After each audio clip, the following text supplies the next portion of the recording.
৬৩ বছরে নবী পাকের জাহিরি জিন্দেগি ৫৩ বছর বয়সে হিজরত করে মক্কা থেকে আপনার মদিনায় যায়। নাম ছিল মদিনার আসরাত, নাম পরিবর্তন হয়ে নাম হলো আপনার মদিনাতুন নবী।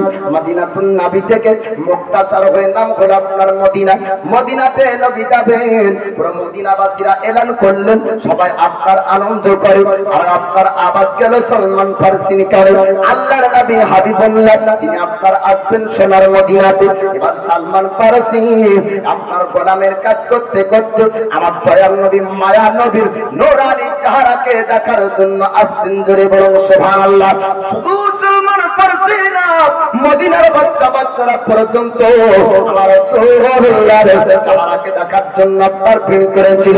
মক্কার একজন ব্যক্তি নাম তার আপনার বুরাইদা আসলামী ৪০ জন ঘোড়াতে ৪০ জন সিপাহীকে ঘোড়ার পিঠে নিয়ে মদিনা রাস্তায় রওনা হয়েছিলেন। উতবা সাইবা উমাইয়া বিন খালদ আবু লাহাব আবু জেহেল আপনার বলেছিল, ও মক্কাবাসীরা, তোমাদের মধ্যে যদি কোনো পালহন থাকে যে মুহাম্মদকে ধরে মদিনা রাস্তা থেকে মক্কা আনতে পারবে, ১০০ উট ইনাম দেব। বুরাইদা আসলামী নামক আপনার যোদ্ধাটা নিয়ে গেল। ও মক্কার সরদারেরা, ও কুরাইশের সরদারেরা, আমি মুহাম্মদকে মদিনা রাস্তা থেকে মক্কার জমিনে আনবো। বুরাইদা আসলামী ৪০ জন ব্যক্তিকে নিয়ে মদিনা রাস্তায় আপনার রওনা হয়। আর পুরো মদিনাবাসীরা নবী পাক আসনের জন্য আনন্দ করে। মদিনার আপনার রাস্তাতে আবু বকর বলে, হুজুর, ঘোড়ার টমটম আওয়াজ পায়ের শুনতে পাওয়া যায়। পেছন আপনার তাকিয়ে দেখা গেল এক নয় দুই নয়, একটা দল ঘোড়ার সবারই নিয়ে আসতেছেন। আল্লাহর নবী হাবিবুল্লাহ তিনি বললেন, আবু বকর তুমি চিন্তা করো না, টেনশন করো না, কেননা আল্লাহ পাক কিয়ামত পর্যন্ত পৃথিবীর জমিনে আপনার যেটা ঘটবে আমার আল্লাহ নবী পাককে জানিয়েছেন। জোরে বলুন সুবহানাল্লাহ। অতীতে যা ঘটেছিল আমার আল্লাহ নবীকে জানিয়েছেন। আগামী কিয়ামত পর্যন্ত যা পৃথিবীর জমিনে ঘটবে আল্লাহ পাক আপনার দয়ার নবীকে জানিয়েছেন। জোরে বলুন সুবহানাল্লাহ। বানাওয়াটি কথা না মাওলানা, আল্লাহর নবীর হাদিস উঠিয়ে দেখুন। আমার রাসূলুল্লাহ আল্লাহর পয়গম্বর তিনি বলেন, কিয়ামত পর্যন্ত যারা জান্নাতি হবে আমার আল্লাহ আমার ডান হাতের তালুতে দিয়েছেন। কিয়ামত পর্যন্ত যারা জাহান্নামী হবে তাদের নাম ও পরিচয় আমার আল্লাহ পাক আমার বাম হাতের তালুতে দিয়েছেন। জোরে বলুন সুবহানাল্লাহ। বুরাইদা আসলামীর আসার খবর আমার রাসূলুল্লাহ জানতেন। আবু বকরকে বললেন, আবু বকর তুমি চিন্তা করো না, টেনশন করো না। বুরাইদা আসলামী আমার রাসূলুল্লাহর কাছে গেলেন। যাবার পরে বললেন, আপনি যদি সত্যি আল্লাহর পয়গম্বর হন আমার একটা কথা শুনতে হবে। আল্লাহর নবী হাবিবুল্লাহ বললেন, ওরে বুরাইদা আসলামী তোমার কোন কথা শুনবো তুমি বলো। বুরাইদা আসলামী বললেন, হুজুর আপনার শরীর থেকে আপনি জুব্বাটা খুলুন, আপনার লেবাস খুলুন, আপনার পিঠ আমি বুরাইদা আসলামী একবার দেখতে চাই। বুরাইদা আসলামীর কথা শুনে আল্লাহ নবী হাবিবুল্লাহ দো জাহানের বাদশা উম্মতের দরদি নবী আমার আপনার খেলকা জুব্বা মোবারক খুললেন।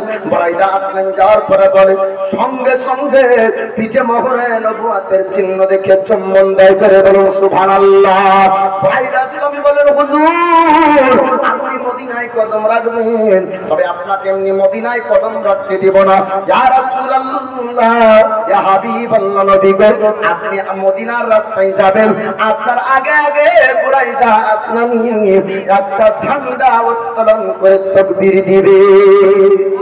নারায়ে তাকবীর, নারায়ে রিসালাত, আসলাকে আলা হযরত জিন্দাবাদ, উলামা আহলে সুন্নাত, নারায়ে তাকবীর, নারায়ে রিসালাত।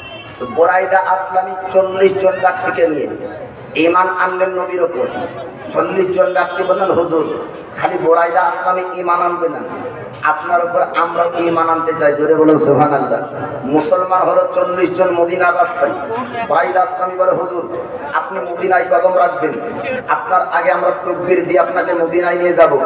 মদিনার ছোট্ট ছোট্ট বাচ্চারা পাহাড়ের উঁচুতে উঠে যায়। মদিনাবাসীরা বলে, তালা আল বদরু আলাইনা মিন সানিয়াতির বদাই বাজাবা শুকরু আলাইনা মাদা আলিল্লাহি রাই স্লোগান দেয়, সবাই আনন্দ করে, নবীকে স্বাগতম জানায়। দয়ার নবী মদিনায় যাচ্ছেন, বুরাইদা আসলামী ঝান্ডা ঝান্ডা। কিসের ঝান্ডা বানালেন? নিজের আমামা পাগড়িকে খুললেন এবং লাঠির একটি আগাকে নিয়ে আপনার তকবীর জানাই, জোরে বলো সুবহানাল্লাহ। তকবীরের পাওয়ার কত শুনবেন। আপনার নবীর সাহাবী রাসূলরা বলছেন, হুজুর আমাদের সংখ্যা এত কম, কাফেরের সংখ্যা এত বেশি, কি করে যুদ্ধ করব? তাদের হাতে বল্লম, তাদের হাতে তরবারি, বড় বড় অস্ত্র তাদের হাতে আছে, আমাদের তো কিছু নাই। নবী বললেন, তোমাদের কিছু নাই? বলেন না, যাও খেজুরের বাগানে আর কাঁটাওয়ালা খেজুরের ডাল ভাঙো, আর ডাল ভাঙার পরে তকবীর দিয়ে তাদের দিকে হামলা করো। আপনার খেজুরের ডাল নিয়ে তকবীর দিয়েছিলেন সাহাবী রাসূল। তো কাফেরেরা বলেছিল, তকবীরের আওয়াজে যদি এত গম্ভীর্য থাকে, যুদ্ধের কত গম্ভীর্য হবে, জোরে বলবেন না সুবহানাল্লাহ। ময়দান ছেড়ে তারা পালিয়েছিল। আর আমাদেরকে যদি তাকবীর দিতে বলা হয়, নারায়ে তাকবীর, তো কেউ আল্লাহু আকবার, কেউ আসরে শুনে, মানে স্পষ্ট করে বের করে না। আমি নারায়ে তাকবীর যখন বলবো, আপনার স্পষ্ট ভাবে আল্লাহু আকবার বলবেন, নারায়ে তাকবীর, নারায়ে রিসালাত, আর মোহাব্বতে সে নারায়ে তাকবীর, আল্লাহু আকবার, নারায়ে রিসালাত। সিদ্দিক, ফারুক, ওসমান, হায়দার, চারজন সাহাবা সবচেয়ে বেহতর। বলবেন না, সাহাবী তো মেলা আছে, তবে চারজন বেহতর। সিদ্দিক, ফারুক, ওসমান, হায়দার, চারজন সাহাবা সবচেয়ে বেহতর। কারণ তাদের দিলে আছে আল্লাহর পয়গম্বর, কারণ তাদের দিলে আছে আল্লাহর পয়গম্বর। নারায়ে তাকবীর, নারায়ে রিসালাত, নারায়ে তাকবীর, আল্লাহু আকবার, নারায়ে রিসালাত। লাগবে লাগুক তীর, তলোয়ার আঘাত, তারপর থাকবে নবীজির রিসালাত। লাগবে লাগুক তীর, তলোয়ার আঘাত, তারপর থাকবে নবীজির রিসালাত। লড়বো মরবো বলবো পয়গম্বর, লড়বো মরবো বলবো পয়গম্বর। নারায়ে তাকবীর, আল্লাহু থেকে আওয়াজ হচ্ছে না, নারায়ে তাকবীর, আল্লাহু আকবার, নারায়ে রিসালাত। ইয়া রাসূলুল্লাহ, দেখা দাও ও গো নবীজি, তোমার দিদারের আশায় আমরা আছি।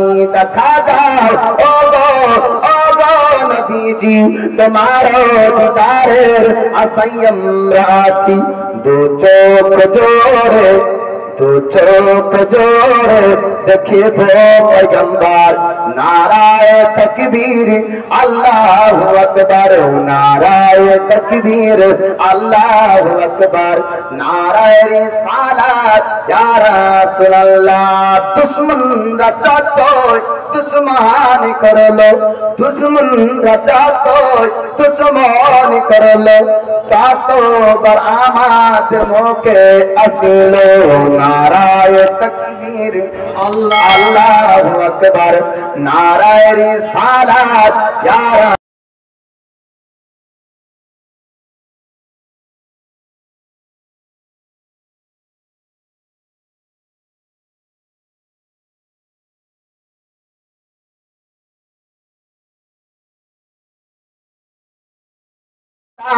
করিব হাজার বার, বলেন ইনশাআল্লাহ। জলসা তুলসো করিব বারে বার, দরুদ সালাত পড়িব হাজার বার। জ্বলবে জ্বলো ওহাবীরা বারে বার, জ্বলবে জ্বলো ওহাবীরা বারে বার। নারায়ে তাকবীর, আল্লাহু আকবার, নারায়ে তাকবীর, আল্লাহু আকবার, নারায়ে রিসালাত। ইয়া রাসূলুল্লাহ, আল্লাহুম্মা সাল্লি আলা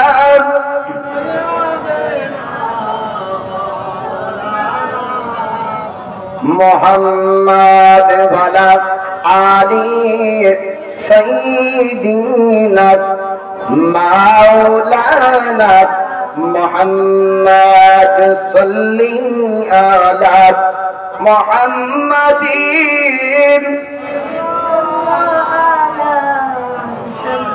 हरदम ज़बान से निकालो हरदम ज़बान से निकालो शफीआना मोहम्मद। আল্লাহ নবী হাবিবুল্লাহ মদিনাতে আপনার যখন কদম রাখলেন, এবার আপনার সালমান ফারসি তিনি কানে আপনার খবর পেলেন আল্লাহ নবী মদিনাতে এসেছেন। এবার দয়াল নবীকে আপনার দেখতে আসবেন। আলামত তারা সে শুনেছিল, আপনার পণ্ডিত বলেছিল চেহারার মধ্যে কারো সঙ্গে মিল হবে না, আর সাতকার মাল গ্রহণ করবেন না, পিঠে থাকবে আপনার মোহরের নবুয়তের আপনার চিহ্ন দেওয়া যাবে। সালমান ফারসি আমার রাসূলুল্লাহর কাছে আসলেন, লক্ষ্য করে আড়াল থেকে দূর থেকে আপনার দেখেন সাতকার মাল যখন আসতো, আমার নবী সাতকার মাল গ্রহণ করতেন না। জিন্দেগিতে কোনদিন রাসূল সাতকার মাল আপনার গ্রহণ করেননি।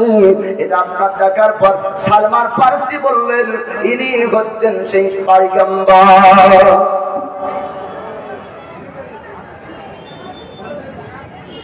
রাস্তাতে অনেক জাম করে আছেন, আপনারা ওগুলা ছাড়ে নিজ দায়িত্বটা পালন করতে হবে।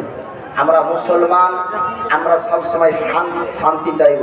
আর রাস্তাতে বিশেষ করে যে টোটোওয়ালা টুকটুকিওয়ালা, আপনারা আজকের দিনে কমসে কম ভাড়া মারিয়েন না, আপনারা সামনের দিকে আগিয়ে নিয়ে যান। আর মাদ্রাসার গেটে যারা আছেন ওই যে যুবক ভাই, তাদেরকে বলবো আপনারা সামিয়ানার নিচে চলে আসেন। বাইরে থাকবেন তো খালি কানে শোনা হবে, ভিতরে আসবেন তো সবের অধিকারী হবে, জি নেকি পাবেন। আসেন, जहाँ जिक्र महफिल होता है वहाँ खुद खुदा करीब होता है। যেখানে জিকির আজকার মাহফিল হয় ওই জায়গাতে আল্লাহর রহমত বর্ষিত হয়। আল্লাহর রহমত থেকে বঞ্চিত হবেন না। আমরা অতীতের সমস্ত গুনাহগুলিকে যদি একটা ডাড়িতে রাখি পাল্লায়, তো জিন্দেগির গুনাহ এক পাল্লায়, মহান আল্লাহর একটি রহমত অপর পাল্লায়, তো জীবনের সব গুনার পাল্লা কমে যাবে, আল্লাহর একটি রহমতের পাল্লা ভারী হয়ে যাবে। অতএব এই রহমতের জায়গা থেকে বাইরে থাকবেন না। এ যুবক ভাই, অনেক গান শুনেছেন, অনেক জায়গায় সময় নষ্ট করেছেন, আসেন এই সামনের দিকে একটু আসেন, সওয়াব পাবেন, নেকি পাবেন। 10 মিনিট, 15 মিনিট, আধা ঘন্টা, 1 ঘন্টা, যতটুক আপনার মন চাইবে অতটুক আপনি বসবেন। তবে দাঁড়িয়ে থাকছেন যতটুক সময়, বসে অতটুক সময় শোনেন, নেকি পাবেন। আল্লাহ পাক আমাদেরকে বোঝার তৌফিক দান করুন। সালমান ফারসি লক্ষ্য করে দেখেন পণ্ডিত গুরু আমরিয়াব যা বলেছিল তার সঙ্গে মিল হয় কিনা। যদি মিল হয় তবে বিশ্বাস হবে, যদি মিল না পাই তবে বিশ্বাস করবে না, এমন ধারণা। তখনও মুসলমান হয়নি, তখনও ঈমান আনেনি। সালমান ফারসি লক্ষ্য করে আপনার দেখলেন আল্লাহর নবী হাবিবুল্লাহ তিনি সাতকার মাল গ্রহণ করতেন না। আমরিয়া পণ্ডিতের কথা মিলে গেল যে ওই ব্যক্তি সাতকার মাল গ্রহণ করবে না। লক্ষ্য করে দেখতে লাগলেন সালমান ফারসি কারো চেহারার সঙ্গে মিল হয় কিনা। যাকেই দেখে আল্লাহর নবীর চেহারার সঙ্গে কারো চেহারার আপনার মিল হয় না, বলেন সুবহানাল্লাহ। সালমান ফারসি এরকম করে আপনার দেখতে থাকলেন। এবার কাছাকাছি আপনার চাই, পিঠে মোহরের নবুয়তের চিহ্ন পর্যন্ত দেখতে হবে। সালমান ফারসি আসার পরে বললেন হুজুর আমার একটা কথা আপনাকে রাখতে হবে। আল্লাহর নবী বললেন সালমান তুমি আমাকে কি বলতে চাও বলো। সালমান ফারসি বলে হুজুর আপনার জুব্বা মুবারক, আপনার খেলকা মুবারকটা খুলতে হবে, আপনার পিঠকে আমি একবার দেখতে চাই। আল্লাহর নবী হাবিবুল্লাহ তিনি আপনার জুব্বা মুবারক খুললেন। সালমান ফারসি পিঠে মোহরের নবুয়তের চিহ্ন দেখে সঙ্গে সঙ্গে চমক দেয়। সাহাবীরা বললেন হুজুর এটা কি আবার কোন ব্যক্তি? আল্লাহর নবী বললেন ও আমার সাহাবীরা একে তোমরা চিনতে পারবে না, আমি নবী এর ব্যাপারে আমি জানি।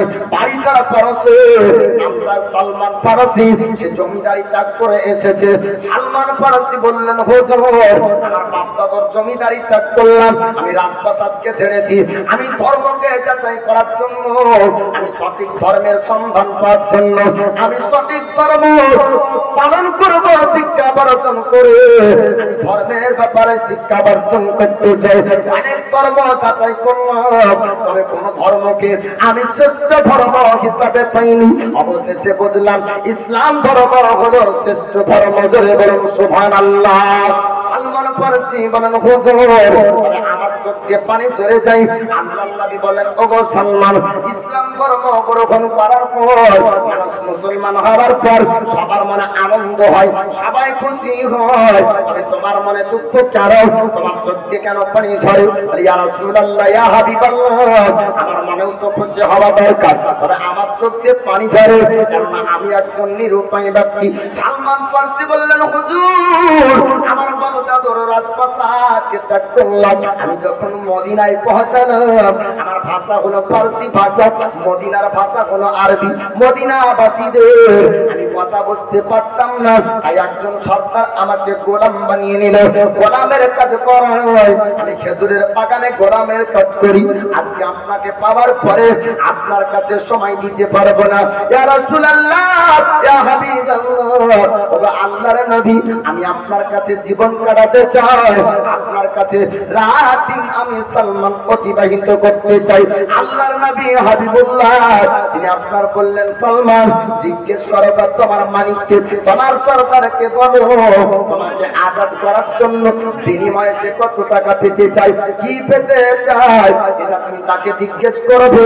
সালমান ফারসি ছুটতে লাগলেন, তার মালিককে জিজ্ঞেস করে আমি আপনার কাছ থেকে আজাদ হতে চাই, আজাদ করার জন্য আপনি কি পেতে চান বলেন। আর মালিক সর্দার বলল সালমান তোমাকে আজাদ করব, তবে তোমাকে 300 খেজুরের গাছ লাগাতে হবে, শুধু খেজুরের গাছ না 300 খেজুরের গাছে খেজুর ধরবে, খেজুর ধরার পর তোমাকে আজাদ করব। তার আগে চান্স নাই, 300 খেজুরের গাছ লাগাতে হবে, বড় হবে, খেজুর ধরবে, তারপরে গাছ আজাদ করবে। সালমান ফারসি আবার 2 চোখ দিয়ে পানি ঝরে, কাঁদতে কাঁদতে আবার ঘরের নবীর দরবারে ইয়া রাসূলুল্লাহ, ইয়া হাবিবাল্লাহ, ওগো আল্লাহর নবীজি আমি মনে হয় আপনার কাছে আর আসতে পারবো না হুজুর, কঠিন শর্ত দিয়েছে, এই শর্ত পালন করতে পারবো না, এই শর্ত পালন করতে অনেক দিন সময় লাগবে। আল্লাহর নবী বললেন ওগো সালমান তুমি বলো কি কঠিন শর্ত দিয়েছে? ইয়া রাসূলুল্লাহ, ইয়া হাবিবাল্লাহ, 300 খেজুরের গাছ লাগাতে হবে, আর বাগানটা আপনার বড় হবে, খেজুর ধরবে, তারপরে গর্ভ আজাদ করবে। আল্লাহর নবী বললেন সালমান তুমি চিন্তা করো না, চিন্তা করো না। নবী বললেন ওগো আমার সাহাবীরা তোমার বন্ধু সালমান একটা বিবাদের মধ্যে আছে, তোমরা তার হয়ে কি উপকার করবে বল।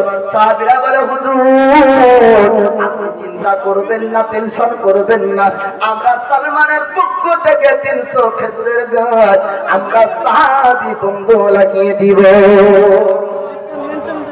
নবী বলছেন উত্তম ব্যক্তি ও ব্যক্তি যার জবান ও হাত দ্বারাতে দ্বিতীয় মুসলমান হেফাজত থাকবে। জোরে বলবেন না সুবহানাল্লাহ। আপনি 4 লক্ষ টাকা দিয়ে হজে যাবেন আর আপনার প্রতিবেশীর মধ্যে একজন এতিম ঈদের সময়তে কাঁদবে, আপনার হজ হবে? হ্যাঁ, আপনি 4 লক্ষ টাকা খরচ করে হজে যাবেন আর একজন বেওয়া বিধবা মহিলা কষ্টের সঙ্গে দিন কাটাবে, আপনার হজ হবে না। আপনার প্রতিবেশীর গরিব মিসকিনদেরকে দেখতে হবে, এটা তাই। তা আল্লাহর নবীর সাহাবী বলে হুজুর সালমান ফারসির পক্ষ থেকে আমরা খেজুরে গাছ লাগিয়ে দেব, চিন্তা নাই। সালমান ফারসির চোখ দিয়ে পানি ঝরে, বলে ইয়া রাসূলুল্লাহ খেজুরের গাছ যদি লাগানো হয় তবু তো খেজুরের গাছ একদিনে বড় হবে না, ফল ধরবে না, অনেকদিন সময় লেগে যাবে। আল্লাহর নবী বললেন সালমান চিন্তা করো না, টেনশন করো না। সালমান ফারসিকে বললেন যতক্ষণ পর্যন্ত খেজুরের গাছ না লাগানো শেষ হবে অতক্ষণ পর্যন্ত কেউ তোমরা পিছন দিকে তাকাবে না।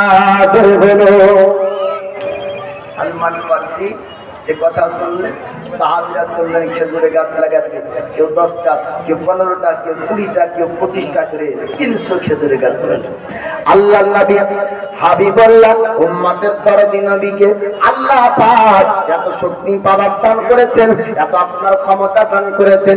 আল্লাহর নবী বললেন ও আমার সাহাবী তোমরা শোনো, খেজুরের গাছ লাগানো শেষ হবে তারপরে তোমরা পিছনে তাকাবে, তার আগে তাকাবে না। কতটা গাছ লাগানো হয়েছে, এখনো কতটা বাকি আছে কেউ দেখবে না। খেজুরের গাছ আপনার লাগাতে শুরু করলে, খেজুরের গাছ লাগাতে লাগাতে আপনার খেজুরের গাছ লাগানো যখন শেষ হলো। সালমান ফার্সি লক্ষ্য করে পেছনে দেখেন গাছগুলো আপনার বড় হয়েছে, বা জোরে বলবেন না, লাগাতে না লাগাতে গাছ আপনার বড় হয়ে যায়, খেজুরের আপনার থোকা পর্যন্ত ঝোলে। শুধু তাই না খেজুরগুলো আপনার পাকার পরে ওই জমিনে পড়তে ছিল, জোরে বলে। সালমান ফার্সি ছোট সরদার মালিককে বলল, ওগো সরদার মালিক, আপনি শর্ত দিয়েছিলেন আপনার বাবার জমিতে 300 খেজুরের গাছ লাগাতে হবে, খেজুর আপনার ফল ধরবে, তারপর আপনি আবাদ করবেন। শুধু ফল না, আপনার জমিনে গিয়ে দেখুন গাছ 300 খেজুরের গাছ লাগানোর পরে ফল হয়ে ফলগুলা পেকে পড়তেছে, জোরে বলুন। সরদার চিন্তা করলো, সালমান বড় বড় কি করে সম্ভব হয়? আজ পর্যন্ত মদিনার কোন বাগানে এমন ঘটনা ঘটেনি, আজ পর্যন্ত মক্কায় ঘটেনি, আজ পর্যন্ত কোনদিন শুনতেও পাইনি। এক মুহূর্তে একদিনে খেজুরের গাছ বড় হয়, আবার ফল হবার পর ফল পেকে যায়। ওগো সালমান, তোমাকে বলতে হবে। সালমান ফার্সি বললেন, আমার ক্ষমতাই না, আমার ক্ষমতাই না। একজন পয়গম্বর আল্লাহর হাবিব তিনি বলেছেন খেজুরের গাছ আপনার বড় হয়ে খেজুর ধরবে, নবীর কথা অনুযায়ী খেজুরের গাছ বড় হয়ে খেজুর পাকে, জোরে বলো। সালমান ফার্সি আপনার ও খেজুরের 300 খেজুরের গাছ লাগালেন, খেজুরের গাছ বড় হলো, খেজুর ধরলো, খেজুর পাকার পরে খেজুর ও জমিনে পড়তেছিল।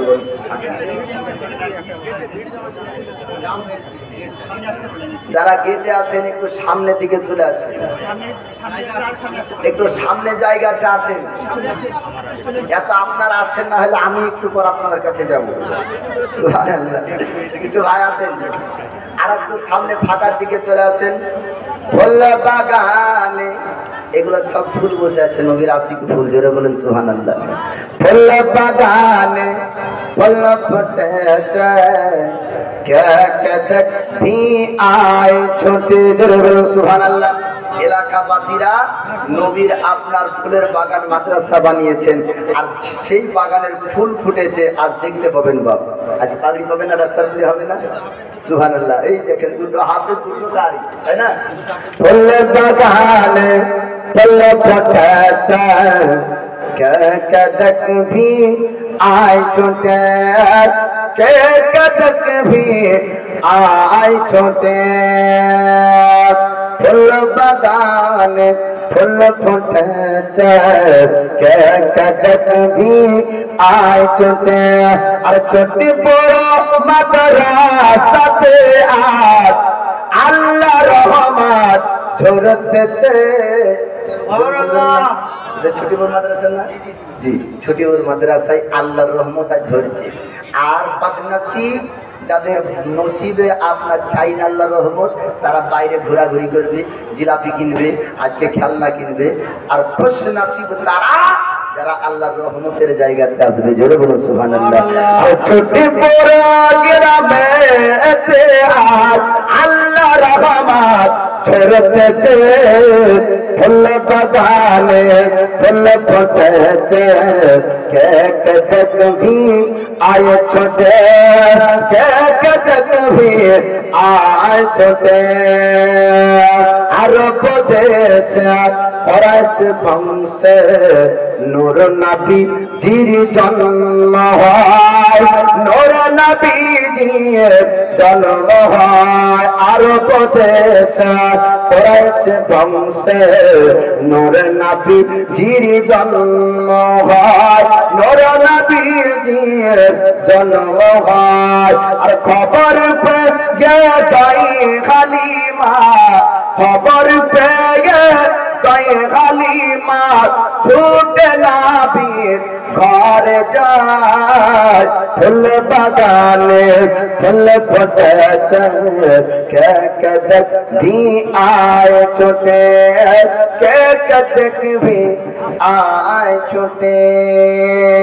ছুটি বড় এলাকাবাসীরা আজ নবীর মাহফিল সাজিয়েছে, নবীর মাহফিল সাজিয়েছে।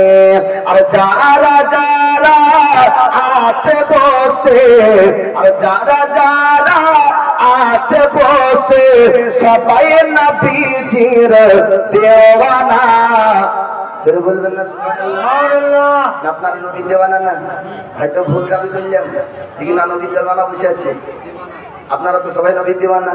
হাত দিয়ে উঠিয়ে বলেন তো ইয়া রাসূলুল্লাহ, দয়ার নবীর আকি মাঝে যা অধম আসরে যা বলে যায়, দয়ার নবীর আকি মাঝে যা আমি অধম আজ বলে যায় কে নবীর আঙ্গুল রাখি সারা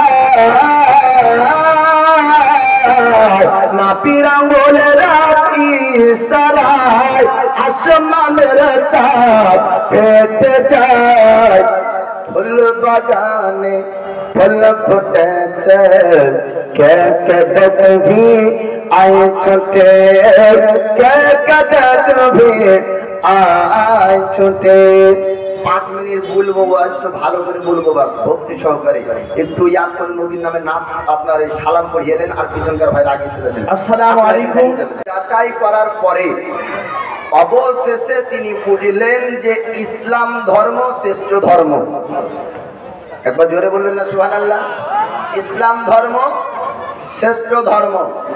সালমান ফারসি ঈমান আনলেন সাহাবী রাসূলের মধ্যে একজন। দয়ার নবী মায়ার নবী তিনার জন্য খেজুরের গাছ লাগা করালেন এবং ফল ধরালেন। নবী উম্মতকে যতটা ভালোবাসেন, উম্মত হয়ে আমরা নবীকে অতটা ভালোবাসতে পারিনি। কথা ঠিক না ভুল? নবী বলেন জি সুবহানাল্লাহ। ছুটিপুরের বুলবুল 500 টাকা। আল্লাহ তাআলাকে কবুল করুক, আমিন ইয়া রাব্বাল আলামিন।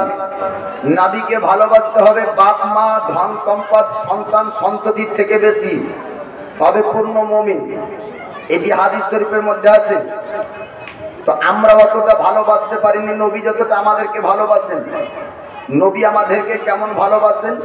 আমার আল্লাহ পাক যখন নবীকে বলেন হাবিব আপনি জানিয়ে দেন কাল কিয়ামতের দিন আমি আল্লাহ পুল সিরাতের রাস্তায় আমার বান্দা বান্দিকে পার হতে বলবো, তো নবী আমার মসজিদে নববী এবং নিজের আরামগাহ নিজের জায়গা ছেড়ে দিয়ে আপনার একটি পাহাড়ে গিয়ে 1 নয় 2 নয় 3 দিন ধরে কেঁদেছিলেন। জোরে বলুন। তাদের জন্য, আমাদের জন্য, উম্মতের জন্য।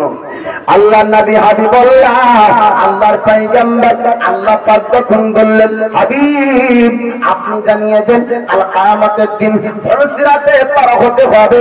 সিরাতের রাস্তা আমি আল্লাহ দিব, রাস্তা পার করে জান্নাতের মধ্যে আপনার প্রবেশ করতে হবে। কিয়ামতের দিন আল্লাহ পাক রাস্তা আপনার দিবেন, ওই রাস্তার সামনে থাকবে জান্নাত, আপনার নিচে থাকবে জাহান্নাম। যদি আপনার চলতে পারে, যদি আপনার যেতে পারে জান্নাত পাবে, আর যদি না যেতে পারে জাহান্নামে আপনার পড়ে যাবে। আল্লাহর নবী হাবিবুল্লাহ উম্মতকে পার করার জন্য 1 নয় 2 নয় জাবালে তারার মধ্যে 3 দিন ধরে আপনার কান্না করে। আল্লাহর নবী হাবিবুল্লাহকে উম্মতের দরদিকে সাহাবীরা আপনার কেমন ভালোবাসতেন। খাওয়া বন্ধ করে দেয়, সাহাবীরা আপনার পান করা বন্ধ করে দেয়। সুবহানাল্লাহ, নারায়ে তাকবীর। বেনামে 1000 টাকার দাতা জিন্দাবাদ। সুবহানাল্লাহ। আল্লাহর নবী হাবিবুল্লাহ যখন 3 দিন জাবাল তালার মধ্যে কান্না করে, সাহাবী রাসূলরা খান্না পান করেন না। সাহাবী রাসূলরা কেউ আপনার মদিনার গলি গলি জিজ্ঞেস করে তোমরা কি আমার নবী দেখেছো? আপনার মক্কায় চলে যায়, আমার কাছে যায়, আমার রাসূলুল্লাহকে দেখতে বলে আবার আপনার দেখার পরে আবার দিকে চতুর্দিকে মানুষ আপনার হাজার হাজার, তাদের মধ্যে আপনার লক্ষ্য করে দেখে সাহাবীরা আপনার নবীকে দেখতে পান না। মুলকে এসাম চলে যায়, সাহাবীরা দিকে দিকে আমার রাসূলুল্লাহকে দেখতে চান। নূরানী চেহারাকে দেখতে দেখতে ও চেহারাকে না পাওয়ার জন্য খাওয়া পান করা পর্যন্ত আপনার বন্ধ করে যায়, দুর্বল হয়ে পড়ে যায়। সাহাবীরা আস্তে আস্তে দুর্বল হয়ে যায়। একজন সাহাবীর কথা বলবো, নাম তার আবু হুরায়রা। আবু হুরায়রা সাহাবী, তিনি আপনার চলতে লাগলেন একটা খোলা ময়দানে, জাবালে তালা পাহাড়ের কাছে। একজন রাখাল বকরি চড়াচ্ছিল, একজন রাখাল আপনার ছাগল চড়াই। রাখালকে ডাক দিয়ে বলল, রাখাল রে তুই কি আমার নবী দেখেছিস? রাখাল বলেছিল, আবু হুরায়রা কাকে তুমি নবী বলো জানি না, কাকে তুমি নবী বলো জানি না, তবে একজন ব্যক্তি এক নয় দুই নয়, আজ প্রায় 3 দিন ধরে জাবালের তারা পাহাড়ের গর্তের মধ্যে কান্না করে। আর কান্নার আওয়াজ যখন আমার কান পর্যন্ত আসলো, আমি মনে মনে চিন্তা করলাম, অনেক দুঃখ কষ্ট তার মনে, অনেক গাথালি এসে কান্না করে। এমনি কান্না না, মানুষ যখন অতিরিক্ত দুঃখ কষ্টের মধ্যে থাকে তখন এমন কান্নার আওয়াজ ভেসে আছে। রাখালের কথা শুনে আবু হুরায়রা বলল, ও রাখাল বলবে ও ব্যক্তিকে কোন গর্তে পাওয়া যাবে? রাখাল বলল, আবু হুরায়রা সামনে যদি চলে যায় তবে ওই জায়গাতে একটা গর্ত আছে, ও গর্ত থেকে কান্নার আওয়াজটা ভেসে আসে। শুধু আমার কানে না, আমার কানে না, কান্নার আওয়াজটা যখন আসে আমার ছাগল বকরি পর্যন্ত চড়াই বন্ধ করে দেয়। ও তরুণ তরুণীরা, ও যুবক যুবতীরা, ও মুসলমান ভাইয়েরা শুনুন, আল্লাহর নবীকে এত ভালোবাসতেন সাহাবী আপনার রাসূলুল্লাহ আবু হুরায়রা। শোনার পরে আমার রাসূলুল্লাহর কাছে গেলেন, যাবার পরে বলে, হুজুর আপনি পাহাড় থেকে বের হয়ে আসুন, আপনার সাহাবীরা বাঁচবে না, আপনার সাহাবীদেরকে বাঁচানো সম্ভব হবে না। ইয়া রাসূলুল্লাহ, ইয়া হাবিবাল্লাহ, নবী গো আপনার জন্য খাওয়া বন্ধ করেছে, আপনার জন্য পান করা বন্ধ করেছে। ইয়া রাসূলুল্লাহ, তারা সবাই আপনার চেহারা দেখতে চায়। বলে, হুজুর আপনার সাহাবীরা দুর্বল, সাহাবীরা খায় না, সাহাবীরা পান করে না। বলে, ইয়া রাসূলুল্লাহ আপনার চেহারা দেখতে চাই। আর নবী বললেন, আবু হুরায়রা আমি গর্ত থেকে বের হব না, আমার আল্লাহ যতক্ষণ পর্যন্ত আমার উম্মতকে আমার হাওয়ালে না করবে। আল্লাহর নবী হাবিবুল্লাহ কান্না করে। আবু হুরায়রার কথা আপনার শুনলেন না। আবু হুরায়রা তিনি চিন্তা করে দেখলেন এমন ভাবে নবী বের হবেন না, ছুটতে লাগলেন সাহাবীদের কাছে। ও আমার সাথীরা, ও সঙ্গের সাথীরা, ও আমার বন্ধুরা, সাহাবীদেরকে ডাক দিলেন, আবু হুরায়রা তোমরা কি কেউ নবী দেখতে চাও? তোমরা কি নবী দেখবে? সাহাবীরা সবাই পাগল হয়ে আপনার ছুটতে লাগলো। আবু হুরায়রা কোথায় নবী পাবো? নবীকে দেখার জন্য বেকার, নবীকে দেখার জন্য আমরা খাওয়া দাওয়া পান করা বন্ধ করেছি।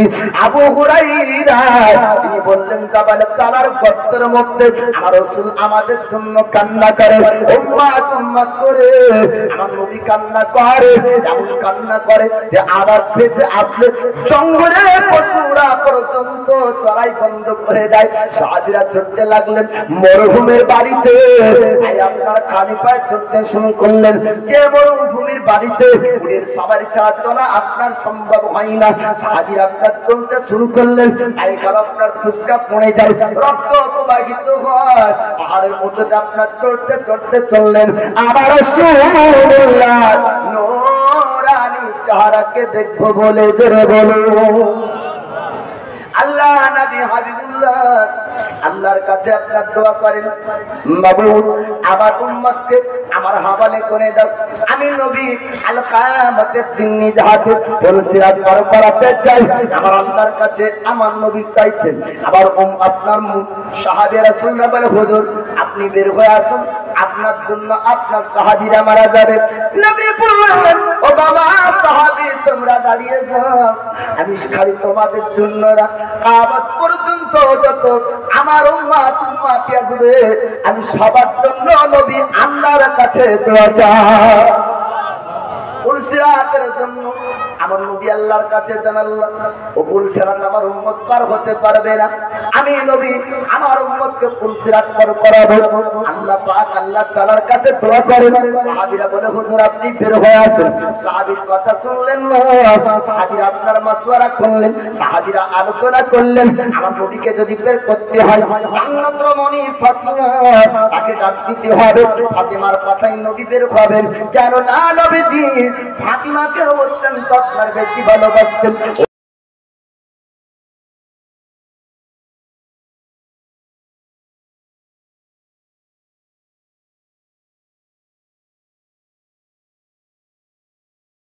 কাছে যান, আপনি এমন করেন না। গুলশামের কাছে যান, আপনি এমন করেন না। জৈনাবার কাছে যান, আপনি এমন করেন না। ফাতিমার কাছে যান, তখন আপনি এমন কেন করেন? আমার নবী বলেছিলেন, সাহাবী তোমরা শোনো, আমার বেটি ফাতিমার কাছে যখন আমি নবী আসি, জান্নাতি খুশবু পাই। ও ফাতিমাকে ডাকা হলো। ফাতিমা জাহরা বলেন, আব্বা জান, আপনি যদি না বের হন আপনার সাহাবীরা বাঁচবে না। আপনি যদি না বের হন আপনার সাহাবীরা খাবার খাবে না, আপনার সাহাবীরা পান করবে না। ওই সময়তে আল্লাহর নবী বললেন, ও আমার বেটি ফাতেমা শোনো শোনো, আমার উম্মতের জন্য আমি নবী কাঁদি, আমার উম্মতকে ফুলসিরাত পান করাবো। আমার আল্লাহ ওই সময় আপনার জিবরিল আমিনকে পাঠিয়ে দেয়, যাও যাও আমার মালায়েকা জিবরিল খুশখবরি জানিয়ে দাও, আমার বন্ধুকে জানিয়ে দাও, আমি কাল কিয়ামতের দিন আমার হাবিবকে আমি আল্লাহ ওই ফুলসিরাতের অধিকার দিব। তার উম্মত উম্মতিকে তিনি নিজ হাতে ফুলসিরাত পার করাবে। বলবেন না? অসংখ্য গোনাবনি আল্লাহ পাক আমার নবীকে দান করেছেন। কাল কিয়ামতের দিন আমার রাসূল আমার হাবিব তিনি আপনার শাফাআত করে জান্নাত নিয়ে যাবেন। নামাজের মধ্যে যদি ভুল হয় আপনার কবুল হতে পারে না হতে পারে। নামাজ আপনার জান্নাত নিয়ে যাবে না, রোজা আপনার জান্নাত নিয়ে যাবে না, হজ জান্নাত নিয়ে যাবে না। তবে নামাজ রোজা যদি না করেন জাহান্নাম যাবেন। এবার এমন কেমন কথা? বলে নামাজ হলো আল্লাহর হুকুম, রোজা আল্লাহর হুকুম, আল্লাহর হুকুম মানবেন না তো আল্লাহর জান্নাত নসিব হবে? নামাজ জান্নাতের জন্য না, নামাজ আল্লাহর হুকুম পালনের জন্য। জোরে বলবেন না সুবহানাল্লাহ? নামাজ হলো আল্লাহর হুকুম পালন করা। নবীর শাফাআত যদি নসিব হয়ে যায় তো ও জান্নাতি। জি, দয়াল নবী বলেন, আনা আনাসিন আন্না নবী সাল্লাল্লাহু তাআলা আলাইহি ওয়াসাল্লাম ক্বালা শাফাআতু লি আহলিল কাবাইর মিন উম্মতি। নবী বলেন যে আমার শাফাআতের বদৌলতে আমার গুনাহে কাবীরা করে উম্মতিরা পর্যন্ত জান্নাতি হবে।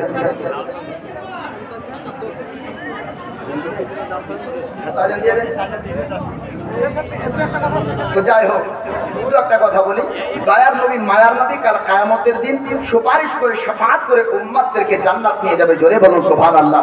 আল্লাহ পাকের কাছে নবী আমার সাজদায় চলে যাওয়ার পরে বলবেন, আয় আল্লাহ, আমার উম্মত উম্মতিরা গুনাহগাররা আপনার জাহান্নামে থাকবে, আমি নবী জান্নাত যাব না। আল্লাহ বলবেন, হাবিব আপনি কি চান বলুন। আমার নবী বলবেন, আল্লাহ আমার উম্মত উম্মতিকে জান্নাত নিয়ে যেতে চাই, শাফাআত করুন। আপনার শাফাআতকে আমি আল্লাহ কবুল করব। জান্নাতের মালিক আমার আল্লাহ, কিন্তু জান্নাতীদেরকে জান্নাত দিবে নবীর সুপারিশ ওসিলায়। জোরে বলুন সুবহানাল্লাহ। নবী শাফাআত করবেন, আল্লাহ পাক শাফাআতকে কবুল করে আপনার জান্নাত দান করবেন। আদম নবী, নূহ নবী, ইব্রাহিম নবী, মুসা নবী, ঈসা নবী সব নবী বলবেন, ইযহাবু ইলা গায়রি, অন্যের কাছে তালাশ করো। অবশেষে আমার নবীর কাছে জগৎবাসী তারা সবাই যাবে, আমরা খালি না। অন্য নবীগণ বলবে, হে আখেরি নবী আল্লাহর হাবিব, আপনার উম্মতকে তো শাফাআত করে জান্নাত নিয়ে যাবেন, আমাদের উম্মতকেও আপনি সুপারিশ করে জান্নাত নিয়ে যান। জোরে বলুন সুবহানাল্লাহ। ও নবীর ইশক ও মহব্বত, প্রেম ভালোবাসা অন্তরে রাখবো। আর মাদ্রাসা তালিবে ইলম এরা হলো আপনার মেহমানে রাসূল। এই মেহমানে রাসূলদেরকে ভালোবাসবেন, মাদ্রাসার দিকে লক্ষ্য রাখবেন। আল্লাহ পাক আল্লাহ তাআলা আমাদের সকলের ঈমান ও আমালকে হেফাজত করুক। আমিন আর রাব্বাল আলামিন। আসসালামু আলাইকুম।